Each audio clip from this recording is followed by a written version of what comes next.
우리가 경험하는 하나님의 놀라운 일상의 기적이 하나가 우리의 귀가 열려서 주님이 우리에게 말씀하시는 것을 듣게 되는 것입니다.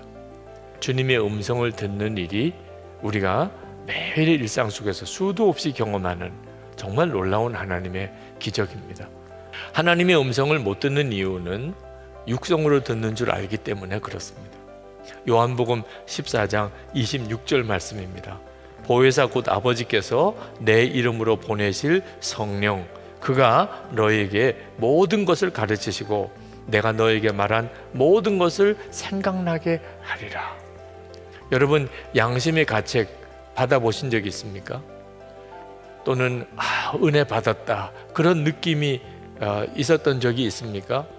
혹시 회개할 마음에 갑자기 생기는 적이 있었습니까?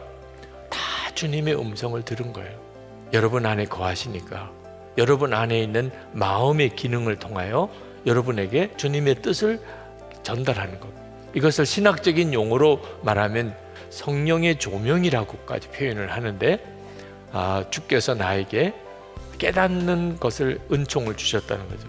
우리가 주님의 음성을 명확하게 들으려면 기도하는 자리에서 경험하게 됩니다.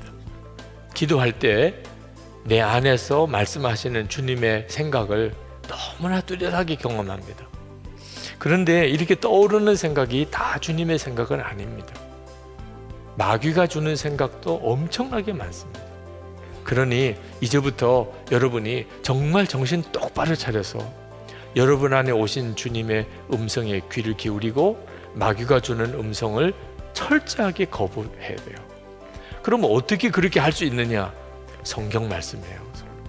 히브리서 4장 12절에 하나님의 말씀은 살았고 운동력이 있어 좌우의 날선 어떤 것보다도 예리하여 혼과 영과 및 관절과 골수를 찔러 쪼개기까지 하며 또 마음의 생각과 뜻을 감찰하느니. 그러니까 하나님의 말씀을 읽으면, 그러면 내 마음속에 떠오르는 생각이 하나님의 뜻에서 온 건지 마귀가 주는 생각인지 내 생각인지 말씀을 보면 쫙 구분이 된다는 거예요.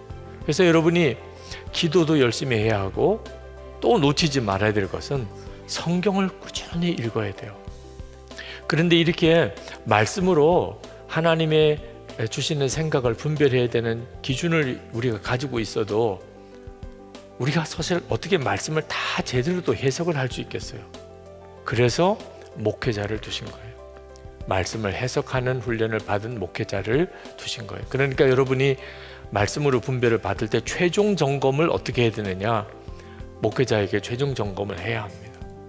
우리가 하나님의 음성을 정말 듣기를 원하면 공동체를 통해서 확인을 하는 과정을 소홀히 하면 안 됩니다.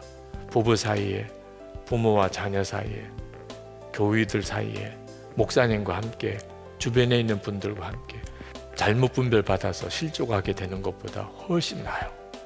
그리고 거기서부터 훈련을 받아야 돼요. 하나님의 인도함을 받는 훈련만 제대로 되면 하나님은 반드시 우리에게 말씀하십니다.